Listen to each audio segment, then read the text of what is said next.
good morning, good afternoon, and good evening. Ito pala yung mga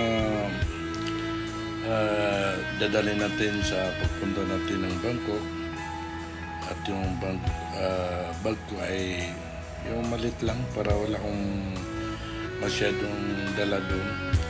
Kasi pag marami tayong dala ay kundi lang ang mabibili natin doon. Siyempre may mga dala ka na eh. So yun, pagdating ko dito sa airport, ang una kong ginawa ay nag-bayad muna ako ng tax, travel tax. Yun ay 1,600 isang tao.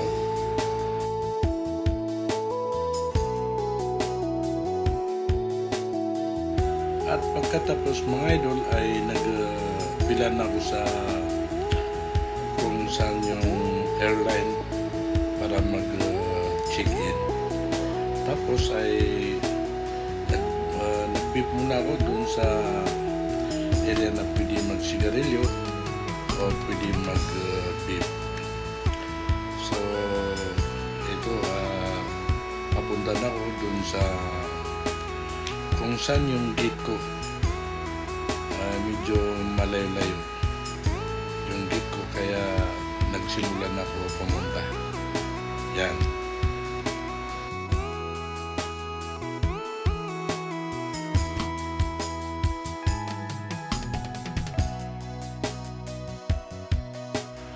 So, na-delay yung flight namin. Siguro mga 2 hour.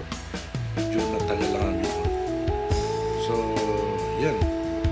Pagkatapos mag-waiting ay sa wakas ay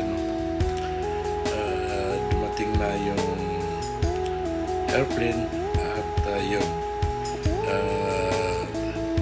nag-board na ako.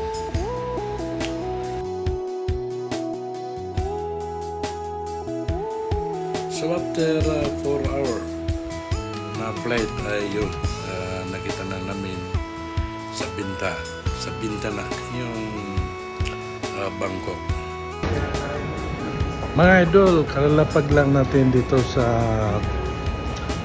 Don Mueang Bangkok International Airport. At ito ay papunta tayo sa immigration. Tingnan natin kung anong itatanong nila. Mga idol, ito nakalabas na tayo sa immigration. At yun, wala naman silang maraming tinatanong. Basta siguro syutihan lang. So ito na sa labas na ako, sa lobby ng airport.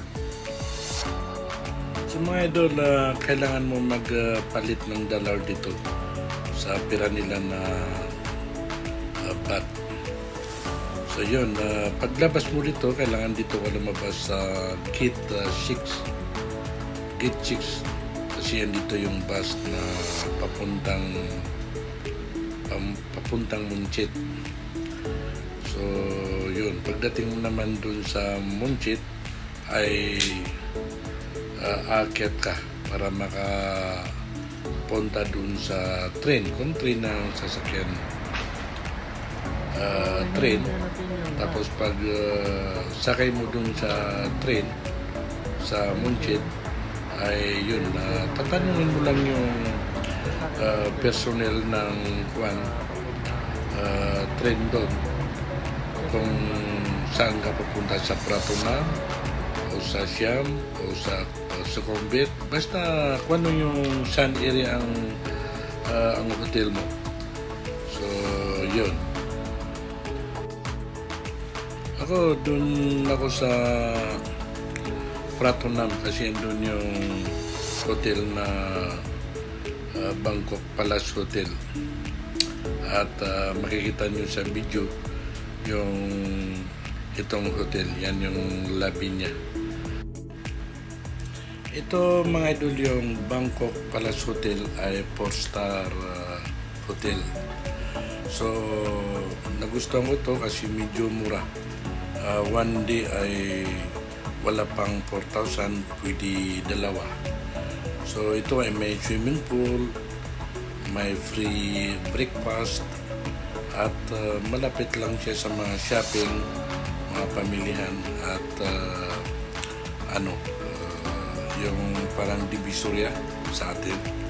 So pag gusto mong pumunta ng mga murang bibilin ay dito ka na sa Bangkok Palace Hotel kasi napakaganda siya. Everyday pinapalitan nila yung bedsheet ko, tapos maganda rin yung breakfast nila at malaki siya. So 4-star hotel. Tsaka maganda yung mga pakitutungo nila sa mga client nila. So ito yung room ko. Yan, pagpasok mo, ganyan na makikita mo, malaki siya. So malinis yung banyo, may shower, hot and cold, at saka mayroong bathtub. So yan, pinili ko ay yung may magagandang matatanaw. So ito yung nagustuhan ko dito sa Bangkok Palace Hotel. So wala pa siyang 4,000, siguro mga 3,700 yung pesos niya every one day. Yon. So mga idol, 2 o'clock pala ng hapon yung pagpayag nila para mag-check-in dito kasi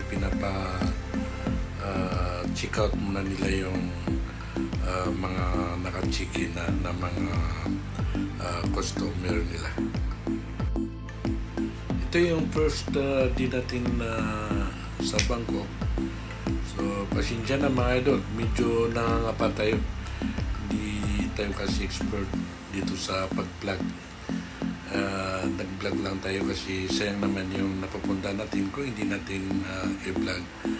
So please subscribe, like, and comment para update tayo sa mga bago nating video. Ito pala yung swimming pool nila sa third floor. So malaki yung swimming pool nila at malinis. So yun lang mga idol. Maraming salamat sa panonood nyo dito sa video natin, sa pagpunta natin dito sa Bangkok, Thailand.